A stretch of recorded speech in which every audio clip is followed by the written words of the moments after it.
another one of our first fives. Today we're looking at a text from Mark chapter 6. Honestly, it's probably a pretty familiar story to many of us, at least the story itself.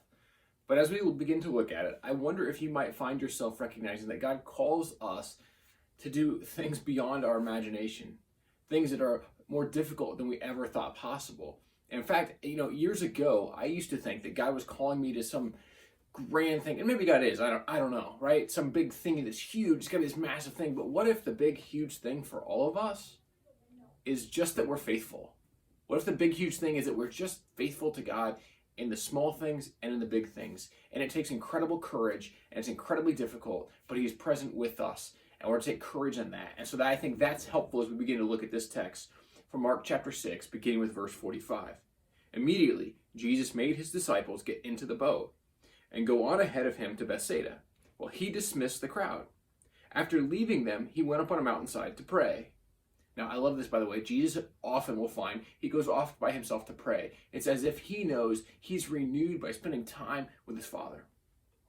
When evening came, the boat was in the middle of the lake, and He was alone on land. He saw the disciples straining at the oars because the wind was against them. About the fourth watch of the night, He went out to them, walking on the lake. He was about to pass by them. I just can't imagine the scene, right? He was about to pass by them, but when they saw Him walking on the lake, they thought He was a ghost. They cried out because they all saw Him and were terrified. I'm not going to lie to you, if I was in the middle of a lake and I saw a guy walking on the water, I'd be terrified as well. Immediately He spoke to them and said, "Take courage, it is I, don't be afraid." Then He climbed into the boat with them, and the wind died down. They were completely amazed, for they had not understood about the loaves. Their hearts were hardened.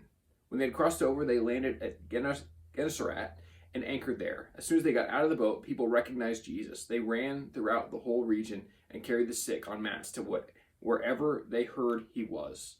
And wherever He went, into villages, towns, or countryside, they placed the sick in the marketplaces. They begged Him to let them touch even the edge of His cloak, and all who touched Him were healed.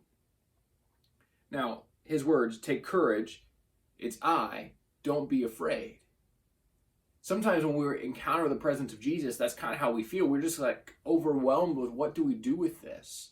I mean, the same story where Peter walks on the water with Jesus. In that story, we go, well, Peter walks out and he's like, yeah, let's do this. And then he sees the waves and he feels the wind and he begins to sink because his faith is waning. Now, it took incredible faith to step out in that. But I think that's true for many of us. We have moments when we've encountered Jesus and we've been with Him. We're like, yes. But we don't always get what Jesus wants us to get. That's why it says that he'd already fed all these people and they didn't get that there was all this left over. In other words, God's a God of abundance, not a God of scarcity. They didn't understand because they were still kind of worried about just themselves and even their own country. And Jesus is trying to get them to see a bigger picture, a bigger perception of the world, a bigger understanding of God's love. And He gives these words, "Take courage. It's I. Don't be afraid." Now here's what I believe for all of us, that God has called all of us to follow after Him, to go and make disciples. And if we'll live following after Jesus, living from His goodness, what we might find again and again and again is that we feel like what He's calling us to is too difficult for us on our own. It's too hard. I mean, to be good, to be like Jesus, to sound like Him, to look like Him, to act like Him, that is really, really hard. But with Him, these words become powerful. Take courage.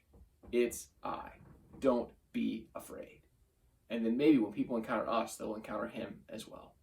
And so maybe you and I need to recognize that sometimes we might be a little freaked out in the presence of Jesus. But today, let's take courage and know it's Him. We'll catch you next time for another First Five.